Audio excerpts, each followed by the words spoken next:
Hey guys, welcome back to my channel and if you're new here then welcome. I hope you all are doing extremely well. आज के video में मैं share करने वाली हूँ my 1 year journey with Tretinoin. Already मैंने एक 1 month update post किया है मेरे चैनल पे जिसे कि आप लोगों ने बहुत पसंद किया और उसी वीडियो के नीचे बहुत सारे कमेंट्स थे जहाँ आप लोग जानना चाहते थे क्या मैं अभी Tretinoin यूज़ कर रही हूँ, अगर हाँ तो मेरी जर्नी कैसी जा रही है. तो I thought why not to make a video rather than replying to each and every comment. So yeah here I am sitting and talking about my journey with this baby Retino A 0.025%. Before starting this video, I would like to request you guys, अगर आपने मेरे channel को अभी तक subscribe नहीं किया है then please consider subscribing it. और अगर ये वीडियो आपको हेल्पफुल लगती है then don't forget to hit that like button. And finally let's begin. First thing first, let's talk about what is a Tretinoin. Okay, तो सबसे पहले अगर आपने मेरी पहली वाली वीडियो नहीं देखी है 1 month अपडेट वाली तो you should definitely watch that video. उसका लिंक मैं डिस्क्रिप्शन में डाल दूंगी क्योंकि वहाँ पर काफ़ी डिटेल में मैंने बताया हुआ है, बट स्टिल थोड़ा सा ब्रीफ कर देती हूँ उस वीडियो में ताकि जिन्हें बिल्कुल नहीं पता उन्हें थोड़ा सा आइडिया हो जाए. So what is a tretinoin? तो tretinoin is a form of retinoid which is derivative of vitamin A. और हम सबको पता है कि विटामिन ए हमारी स्किन के लिए कितना बेनिफिशियल है. तो ट्रेटिनॉइन को पहले यूज किया जाता था एंटी एजिंग के लिए, बट क्योंकि ये बहुत ही अच्छा स्किन एक्सफोलिएंट भी है इसे यूज किया जाने लगा एक्ने ट्रीटमेंट के लिए भी. वैसे तो कई तरह के रेटिनॉइड्स हैं जिनमें से कुछ हैं जो कि आपको ओवर द काउंटर मिल जाएंगे, आपको उसके लिए किसी भी तरह के प्रिस्क्रिप्शन की जरूरत नहीं है, जैसे कि रेटिनॉल, रेटिनाइल और रेटिनाल्डिहाइड. और कुछ रेटिनॉइड्स ऐसे हैं जो कि काफ़ी ज़्यादा पोटेंट है और उनके लिए आपको प्रिस्क्रिप्शन की ज़रूरत पड़ेगी, जैसे कि ट्रेटिनॉइन, अडैप्लिन, टाजारोटीन. आई होप मैं सही से प्रोनाउंस कर रही हूँ. ये जो रेटिनॉइड्स हैं वो काफ़ी ज़्यादा पोटेंट हैं और इन्हें यूज़ करने के लिए आपको प्रिस्क्रिप्शन की ज़रूरत पड़ती है क्योंकि ये स्किन ट्रीटमेंट के लिए यूज़ किए जाते हैं, जैसे कि एजिंग, फाइन लाइंस, रिंकल्स और कुछ हद तक स्किन कैंसर को भी ट्रीट करने के लिए इनका इस्तेमाल किया जाता है. ये एक बहुत ही अच्छा एक्सफोलिएंट है तो ये आपकी स्किन को बहुत ही ज़्यादा स्मूथ एंड फर्म कर देता है. So those are the benefits of using tretinoin. और इस वीडियो में अपने एक्सपीरियंस शेयर करने के बाद आई will be answering few frequently asked question about tretinoin. So please इस वीडियो को एंड तक ज़रूर देखें क्योंकि बहुत सारे डाउट्स हैं आप लोगों के जो कि आपने उस वीडियो में मुझे पूछा है, तो I would like to clear those doubts. Okay, so now let's talk about my experience. So I had started using tretinoin in 2020 April because I was going through severe hormonal acne. I'll just insert a picture somewhere here.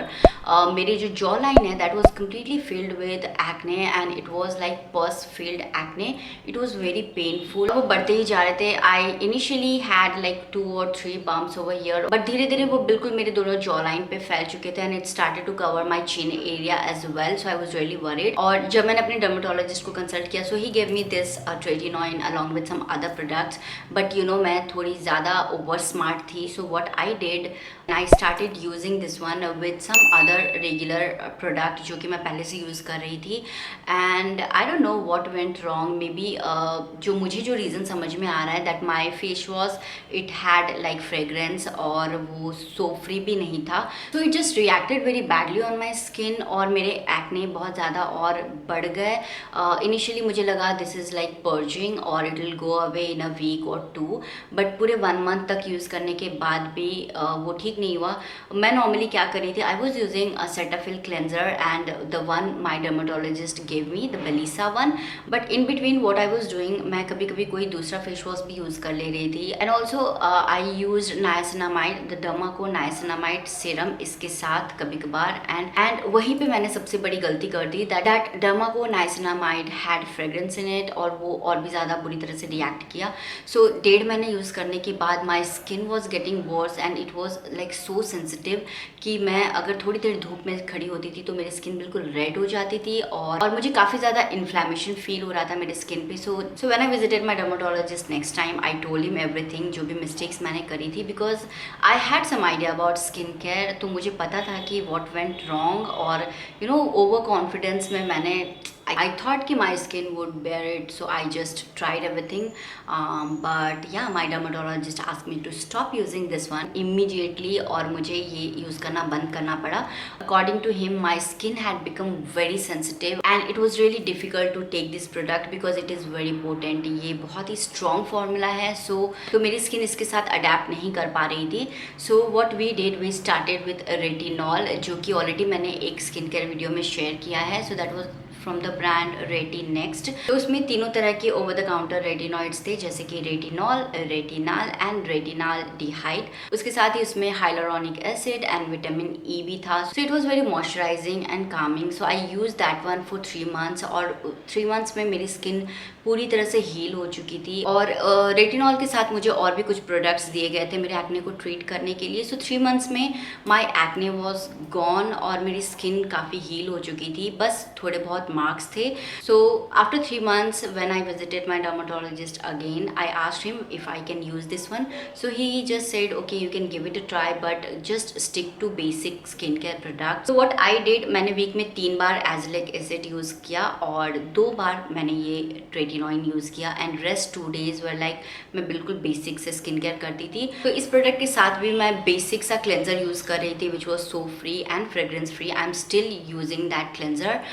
मैंने already share किया है एक छोटा सा reel अपने top 10 favourite cleanser, so if you want to go through it, क्योंकि वो सारे जो क्लेंजर हैं वो किसी भी तरह के ट्रीटमेंट प्रोडक्ट के साथ अच्छे से काम करते हैं। तो आई started using those cleansers with this one. और उसके साथ ही बिल्कुल बेसिक सा मॉइस्चराइजर जो कि सेंसिटिव स्किन के लिए होता है विदाउट एनी हार्मफुल केमिकल, मैंने वो यूज़ करना शुरू किया and it just work like a charm for my skin. मेरे स्किन पे जो भी स्पॉट्स थे वो बहुत हद तक रिड्यूस हो गए थे। If you can see like I haven't put on any heavy makeup on my face, I have just applied BB cream and that's it. So you can see I don't have any visible spots. बहुत ही close आने पे हल्के फुल्के दिखते हैं but it's all gone now. So normally मैं ऐसे 3 months तक यूज़ करती हूँ, then I give a break of 1 month और उस 1 month में मैं कोई और अगर एक्टिव इंग्रेडिएंट यूज़ करना चाहती हूँ कोई अदर स्किन इश्यूज़ के लिए तो मैं उसे करती हूँ। और इसी तरह से it's been more than 1 year I have been using this product and I think this is my second tube. ये बहुत ही चीप है, it is just for ₹225 or something and you have to apply it in a really small quantity so it lasts you for a really long time. So yeah, that is my experience with this product. I'll be sharing the picture of my current skin condition so that you can check how it is going. And now let's answer the frequently asked question about retinoin. Okay, so a lot of you asked me कि क्या आप इसे 40 as के नीचे use कर सकते हैं। So let me tell you, you can use it in your late 20s and sometimes even earlier अगर आपकी स्किन की कंडीशन वैसी है, लाइक आपकी स्किन की रिक्वायरमेंट है, तो you can use it. So yes, if your skin requires it, you can use it. Otherwise, you can always start it like in your late 20s, क्योंकि late 20s में ही आपकी skin पे collagen production कम हो जाता है और आपकी skin जो है वो फाइन लाइंस एंड रिंकल्स हल्के फुल्के दिखने लग जाते हैं। So it's always good to take precautions on time. मैंने स्टार्ट किया अभी recently like last year when I was 35 और इट वाज टू लेट क्योंकि ऑलरेडी मेरे यहाँ पे लाफ लाइन्स डेवलप हो चुके थे, हल्के फुल्के मुझे यहाँ पे भी रिंकल्स दिख रहे थे। So I could have started it earlier but मुझे कोई आइडिया नहीं था इसके बारे में। So when I got to know I started using it और आई एम रियली हैप्पी कि मैंने ज़्यादा लेट नहीं किया। So yes, you can use it in your late 20s.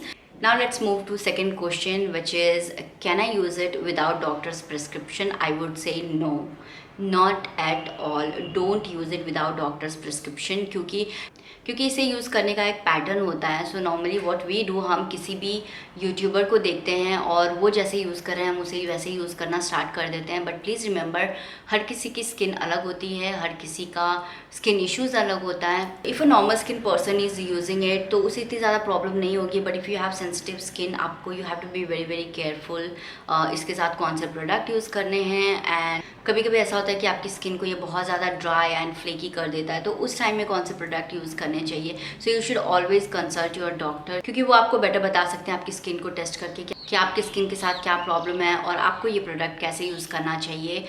Now talking about the third question जो कि बहुत से लोग पूछते हैं कि हाउ टू स्टार्ट विथ रेटिनॉइन। सो सबसे पहले जैसे कि मैंने वीडियो की स्टार्टिंग में बताया, अगर आपने कभी किसी तरह का एक्टिव इंग्रेडिएंट नहीं यूज़ किया है तो प्लीज़ इसका जो सबसे लोअर स्ट्रेंथ होता है आप उसके साथ शुरू करें। तो आप पहले रेटिनॉल के साथ स्टार्ट कर सकते हैं क्योंकि रेटिनॉल जो है वो उसका स्ट्रेंथ काफ़ी कम होता है, उसके किसी तरह के ऐसे मेजर साइड इफ़ेक्ट्स नहीं है, that is very gentle on skin, तो आपको कोई प्रॉब्लम नहीं होगी even if you have sensitive skin. और धीरे धीरे आपकी स्किन जो है वो अडेप्ट कर जाएगी एक्टिव्स के साथ, और उसके बाद आप धीरे धीरे स्ट्रेंथ को बढ़ा सकते हैं। लाइक यू कैन सी मैं पिछले 1 साल से यूज़ कर रही हूँ and I am still using 0.025% and now like from next month I will be using 0.05% and I am really excited for that. So yes, if you want to start with retinoid तो आप पहले retinol से start करें, then move towards tretinoin. So yeah, that was pretty much it about this video. Do let me know in the comment section if this video was helpful for you, and I'll see you with my next video. Bye bye.